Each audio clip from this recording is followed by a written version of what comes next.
Thank you. And I want to commend Senator Clonan and Senator McGeehan for sharing their personal stories here with us this afternoon. But I also want to share mine, because I would have lost 2 children as well through miscarriage. I have 2, but I also lost 2. And it's difficult, I recognise that. But for me, people are calling the people that stand outside these centres and outside these hospitals as protesters.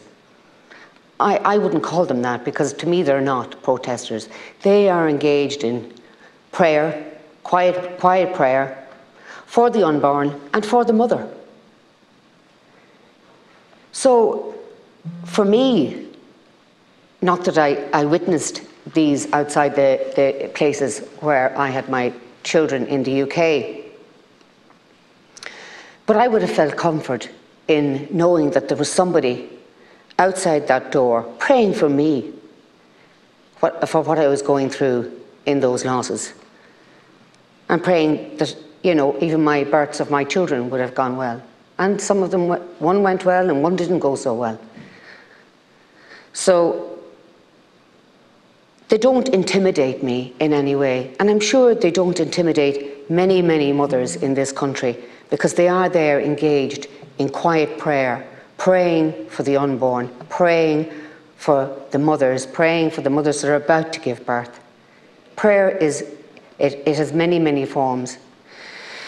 So, Minister, you know, this bill would ensure that you would not, our amendments would ensure that you would not criminalise legitimate protests or pro-life activity, which happens unwittingly passed by a designated premises.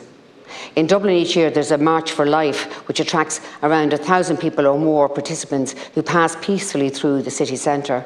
If this bill were enacted as is, there's a concern that events like March for Life would be prescribed on a purely ideological basis. For example, the area around Stephen's Green has several GPs and buildings which would be regarded as designated premises, and thereby have 100-metre zones around them, in which any activity likely to influence someone's decision to have an abortion would be impacted. This inevitably would pose difficulties to the organisers of the perfectly legitimate public events.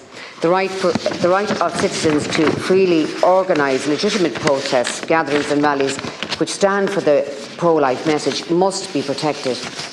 And Minister, no evidence has been produced by you that any public order offences were ever recorded. None, not one piece of evidence.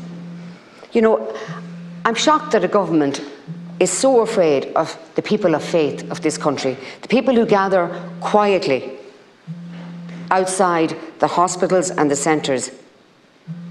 And to bring this draconian legislation in, I think it's a sad day for free speech in this country, and a sad day for the unborn. As regards, people say, come to the Dáil, come to the Dáil, come to Leinster House, protest here, protest peacefully here. You can't even do that anymore. There's barricades 100 metres around it. We are isolated from what the people are actually thinking and feeling on the ground out there. So tomorrow will be the International Women's Day. And the women of Ireland, I have no doubt, will stand up and say no to this government. They will not want to have their words taken out of the Constitution. Their words of woman, their words of mothers, they will not want that done by this government. And I can tell you, I have a feeling on Saturday morning that this country is going to wake up, and this government is going to wake up to a resounding no vote. And that might wake the government up and listen to what is happening on the ground. Because I think with these 100-metre zones and these barricades around this ivory tower that you're all living in, you might get a real feel of what the public is actually thinking out there. Not just in relation to this issue, but in relation to all the issues, whether it be the housing crisis, whether it be the health crisis that you are in charge of. So tomorrow is going to be a day of reckoning for this government, and I certainly hope that the people of Ireland speak up.